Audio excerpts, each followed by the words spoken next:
mundo donde la libertad se compra con sangre y los imperios buscan someter a los pueblos, surgió un hombre cuya voz jamás se apagó: William Wallace. Su cuerpo fue destruido, pero su espíritu desafiante se convirtió en un fuego eterno, que aún hoy inspira a quienes se niegan a arrodillarse ante la injusticia.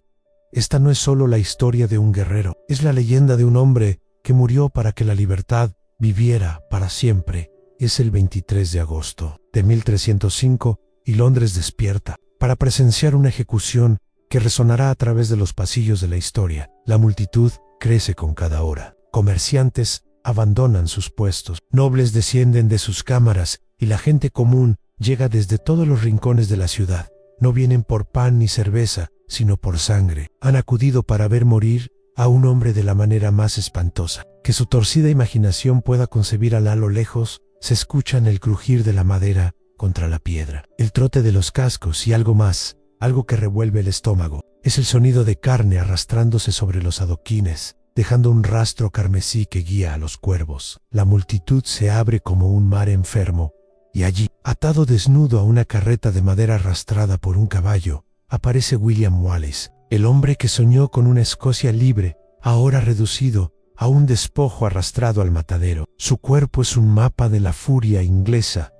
Cada milla del viaje desde Escocia ha dejado su marca. Su piel cuelga en jirones, su espalda es un tablero de heridas, y sin embargo, sus ojos, Dios nos ampare, sus ojos aún arden de desafío. Incluso ahora, mientras la muchedumbre le escupe y le arroja inmundicias, Wallace se niega a quebrarse antes de adentrarnos en estas historias olvidadas de sufrimiento y resistencia. Si disfrutas descubriendo las verdades ocultas de la historia, considera dar me gusta y suscribirte para más contenido como este. Y comenta abajo desde dónde me escuchas. Me maravilla que exploremos juntos estos relatos antiguos desde distintas partes del mundo, unidos a través del tiempo y del espacio, por nuestra curiosidad compartida, para comprender el horror que aguarda a Wallace en sus últimos momentos. Debemos retroceder 35 años a una Escocia que conoció la paz. El año es 1270. En las verdes colinas de Renfrew nace un niño, hijo de Sir Malcolm Wallace, un modesto terrateniente cuyo mayor anhelo era cuidar sus campos y servir a su señor. Llaman al niño William, sin imaginar que un día el monarca más poderoso de Europa desearía su sangre.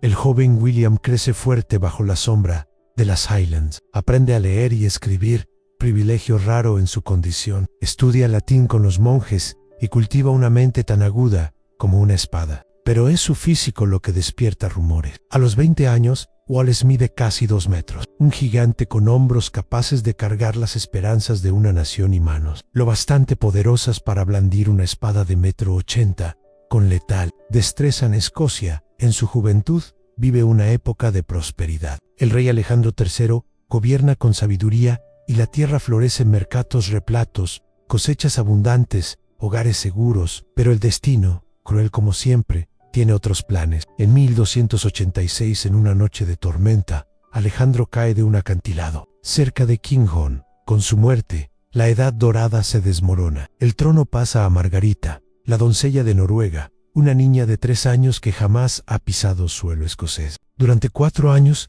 el reino queda en equilibrio precario, gobernado por regentes y enredado en intrigas. En 1290, la pequeña muere en su viaje para reclamar la corona. Escocia queda sin rey, sin rumbo, y a punto de tomar una decisión que bañará la tierra en sangre por generaciones. Entra en escena Eduardo Longshanks, Eduardo I de Inglaterra, un hombre cuyo apodo ya habla de su imponente presencia. Con casi 1,90 m en una época en que pocos pasaban de 1,60 m, es un rey guerrero que ha pasado la vida conquistando Gales, ya ha sentido el peso de su puño de hierro, y ahora sus ojos se vuelven hacia Escocia. Los nobles escoceses, desesperados por evitar una guerra civil, lo invitan a arbitrar entre los pretendientes al trono, sin saber que dejan entrar al lobo en el rebaño. Eduardo elige a Juan Balliol, un hombre débil, al que cree poder manejar como una marioneta, pero sus ambiciones van más allá.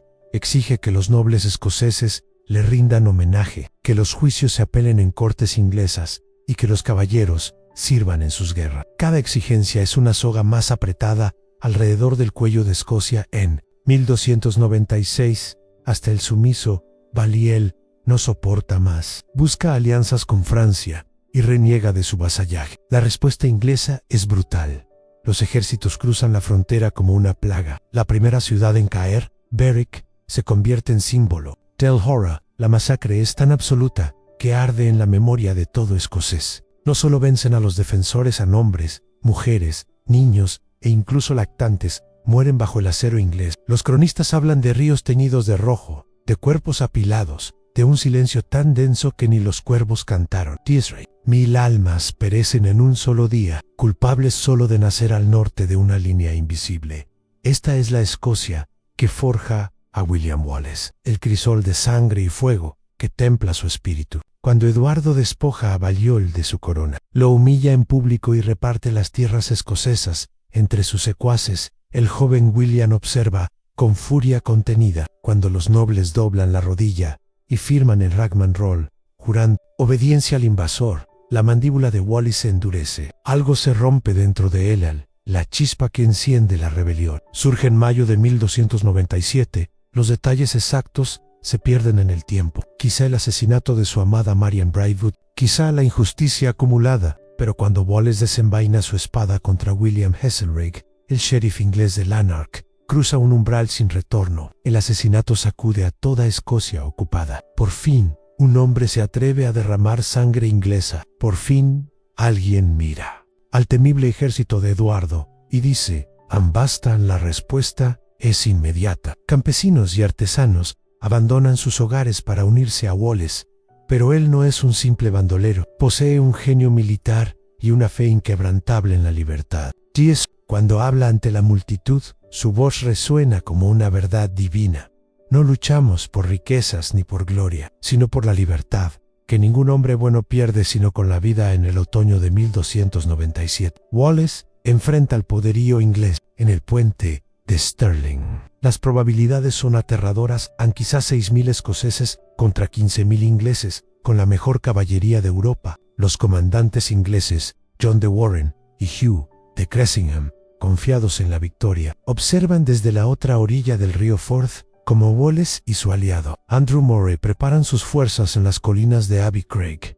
Lo que sigue desafía cada manual militar de la época. Wallace espera con la paciencia de una araña, mientras los ingleses comienzan a cruzar el estrecho puente. El paso demora horas en caballería, infantería, carros de provisiones, todos forzados a avanzar por esa delgada franja, formando una larga columna vulnerable. Cualquier comandante común habría atacado al instante, pero Wallace comprende algo que sus enemigos ignoran. El tiempo lo es todo. Cuando exactamente la mitad del ejército inglés ha cruzado, Wallace da la señal. Los escoceses descienden de las alturas como una avalancha de muerte, sus gritos de guerra retumbando sobre el agua. Los ingleses, atrapados con sus fuerzas divididas por el río, no pueden desplegar su superioridad numérica. El puente se convierte en un embudo de terror, donde los soldados en fuga aplastan a sus propios camaradas en su desesperación por escapar. Hugh Cressingham, tesorero de Eduardo en Escocia, y odiado por su crueldad y avaricia, temprano en la lucha, los escoceses, en un gesto de rabia desbordada, desuellan su cadáver y con su piel fabrican cinturones y bolsas, grotescos trofeos de su victoria. Al final del día, el supuesto ejército invencible yace destrozado, y William Wallace ha logrado lo imposible. El triunfo en el puente de Stirling lo transforma de rebelde en héroe nacional. De la noche a la mañana es nombrado guardián de Escocia, gobernante de facto del reino, y por un breve instante parece que David realmente ha derribado a Goliat. Wallace conduce incursiones en el norte de Inglaterra, devolviendo con creces la brutalidad que su pueblo sufrió. Los civiles ingleses huyen de sus hogares, mientras los guerreros escoceses arrasan todo a su paso. El impacto psicológico es devastador. Si Wallace puede derrotar a lo mejor de Inglaterra, ¿qué otras imposibilidades podrían hacerse realidad? Pero Eduardo Longshanks no es un adversario cualquiera. El hombre que conquistó Gales, que pasó su vida entera en la guerra, que forjó su reputación en las cruzadas de Tierra Santa, no perdona tal humillación. Abandona sus campañas en Francia, convoca a sus mejores caballeros y comienza a reunir un ejército con un único propósito: la aniquilación total de William Wallace. Los ejércitos se enfrentan de nuevo en Falkirk el 22 de julio de 1298.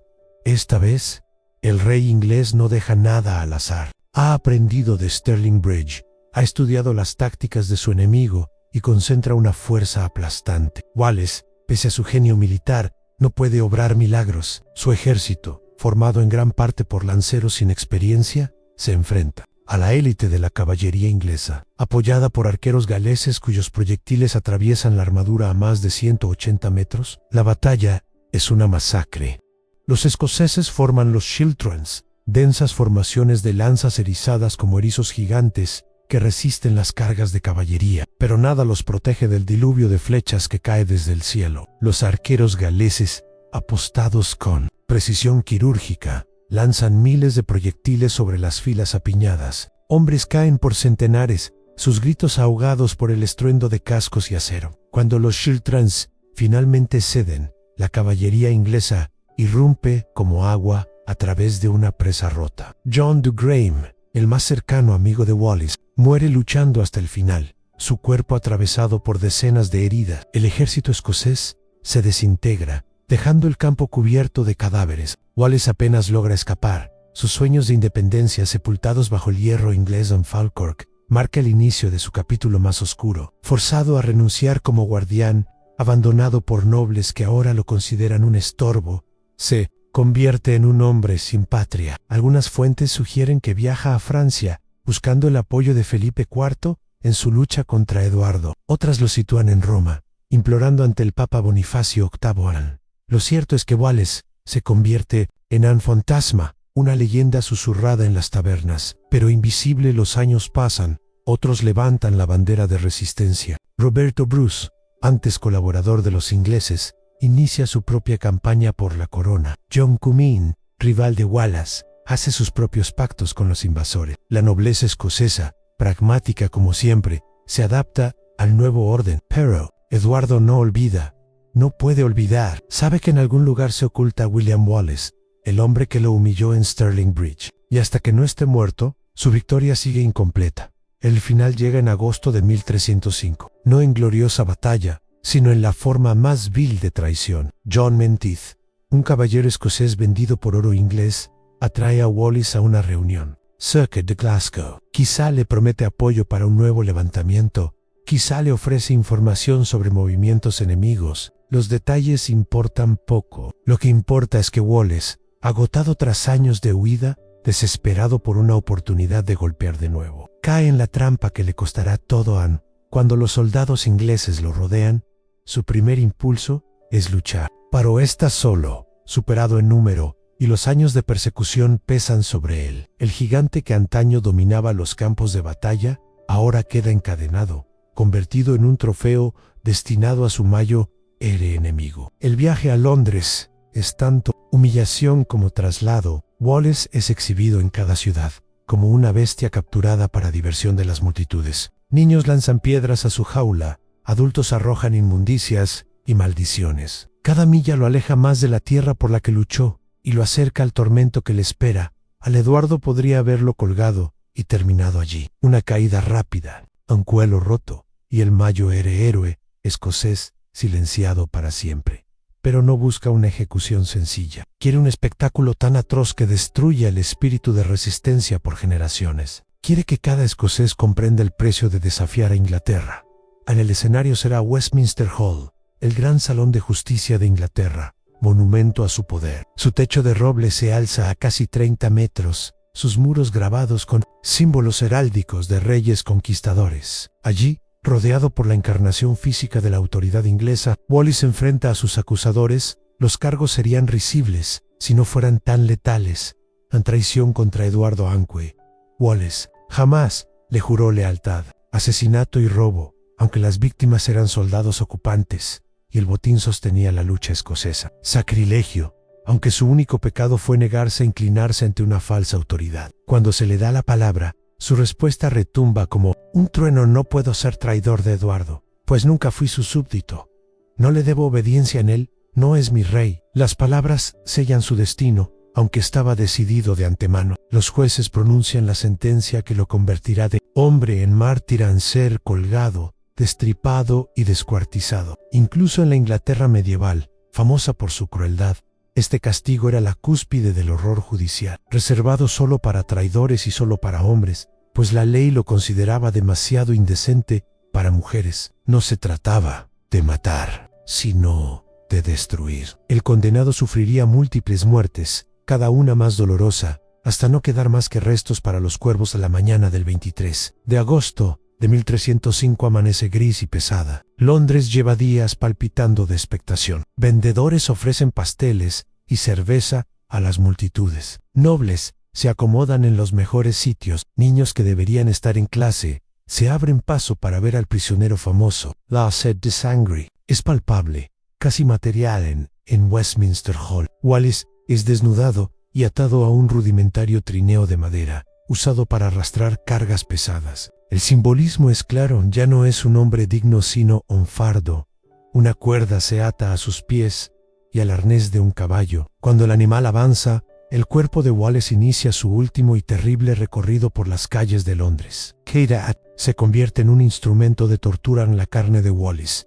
Ya debilitada por meses de cautiverio, se desgarra en jirones mientras es arrastrado sobre las piedras ásperas. Su cabeza rebota de manera nauseabunda contra el suelo, dejando un rastro de sangre que los perros lamen con ansia. La multitud lo sigue como una procesión enferma, sus burlas y maldiciones mezclándose con el sonido desgarrador de la carne. Contra la piedra Ann, el recorrido atraviesa las estrechas calles de Londres durante lo que parecen horas. Pasa frente la gran catedral de San Pablo, donde los sacerdotes se persignan y apartan la mirada. Cruza los mercados abarrotados, donde los comerciantes abandonan sus puestos para unirse a la turba. Incluso los nobles observan desde sus ventanas, con expresiones que oscilan entre la fascinación y la repulsión. Wallace va y viene, entre la conciencia y la inconsciencia, su cuerpo convertido en una sinfonía de agonía, sus labios moviéndose en lo que podrían ser oraciones o maldiciones.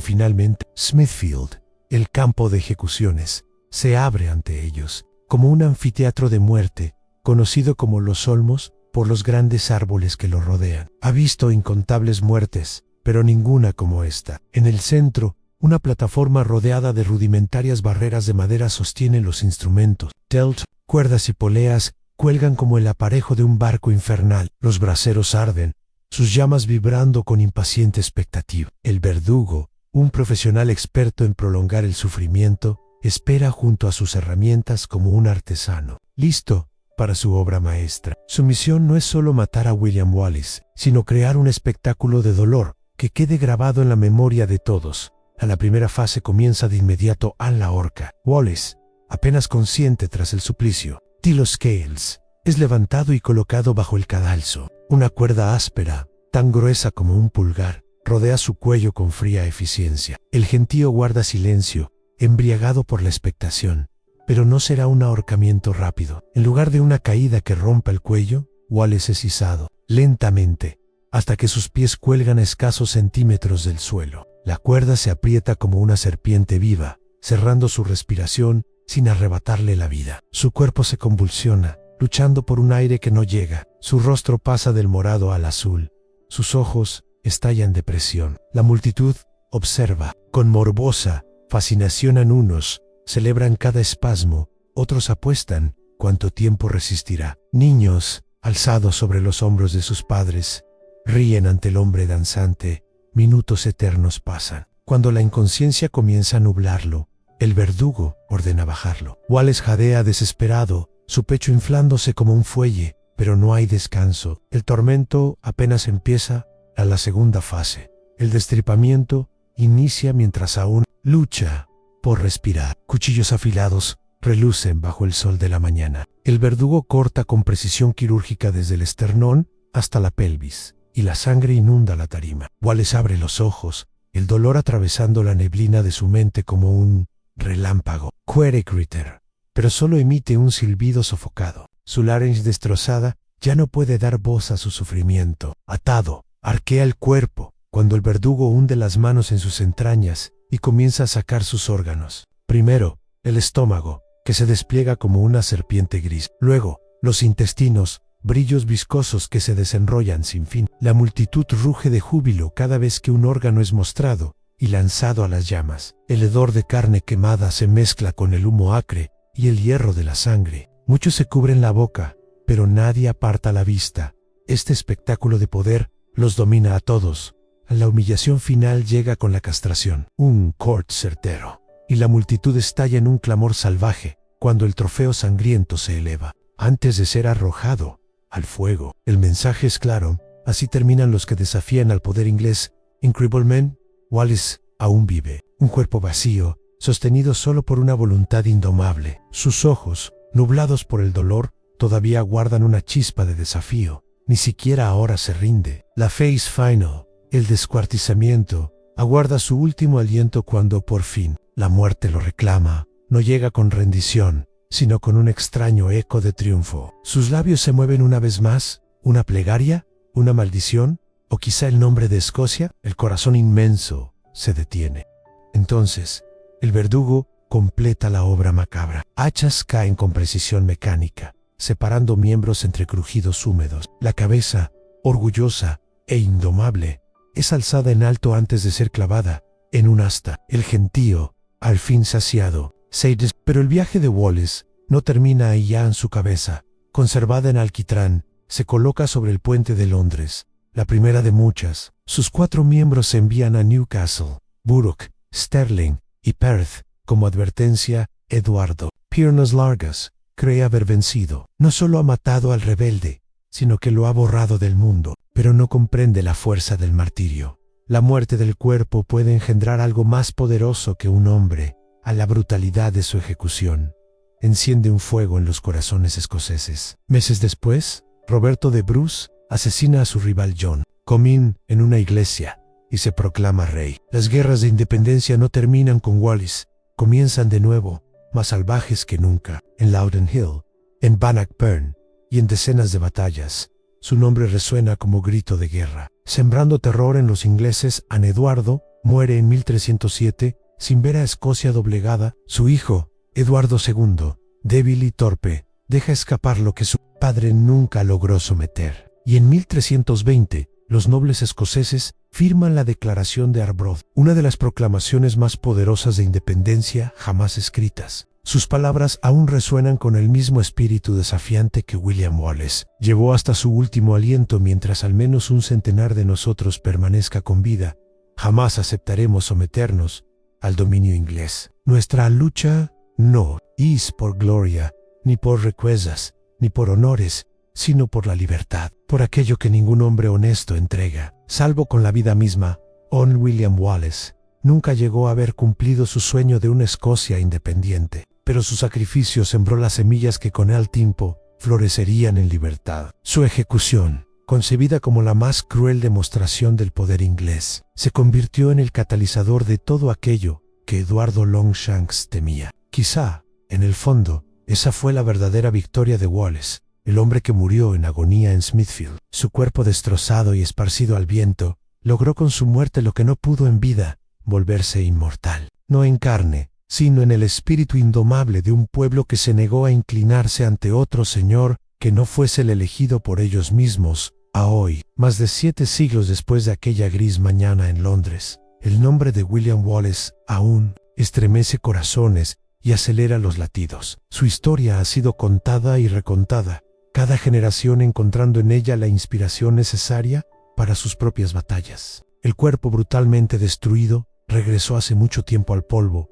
pero la idea que representaba, que la libertad merece cualquier sacrificio, que hay principios dignos de morir por ellos, arde todavía con la misma fuerza a quien se detiene. Hoy en Smithfield, frente a la placa que marca el lugar donde cayó Wallace, no puede evitar preguntarse qué pensaría él de su legado. ¿Se alegraría al saber que su muerte encendió la revolución por la que entregó su vida? ¿Se asombraría al descubrir que su nombre aún se pronuncia con respeto en la tierra que amó más que a sí mismo? Tal vez la respuesta no esté en la especulación, sino en el hecho simple de que seguimos recordándolo en una época donde la fama es efímera y los héroes se desvanecen con rapidez. William Wallace permanece. Su historia inspira a quienes enfrentan lo imposible, a quienes resisten solos frente a un poder aplastante, a quienes no ceden sus principios aunque el precio sea perderlo todo. La brutal ejecución de William Wallace pretendía ser el final de su historia, el último capítulo en la vida de un rebelde incómodo. En cambio, se transformó en el inicio de una leyenda destinada a sobrevivir incluso a los imperios. Un testimonio del poder del espíritu humano para triunfar, incluso en la derrota, muriendo como vivió, indomable, insumiso y absolutamente desafiante. William Wallace alcanzó la única victoria que realmente importa, la inmortalidad, y así, el fantasma de aquel hombre alto de Renfrew aún camina entre nosotros, recordándonos que hay cosas por las que vale la pena luchar, sin importar el costo, en cada acto de valentía frente a lo imposible, en cada defensa de los principios por encima de la conveniencia, en cada negativa a rendirse ante la injusticia, vive el espíritu de William Wallace. El cuerpo que destrozaron y esparcieron al viento volvió hace tiempo al polvo, pero el sueño por el que murió, el sueño de la libertad, arde eterno. Gracias por acompañarnos en este viaje, a través de la historia y el sacrificio de William Wallace. Si esta historia te inspiró, apóyanos con un me gusta, suscríbete al canal y activa la campanita para no perderte nuestras próximas narraciones. Tu apoyo mantiene viva la voz de estas leyendas que aún hoy nos recuerdan que la libertad siempre merece ser contada.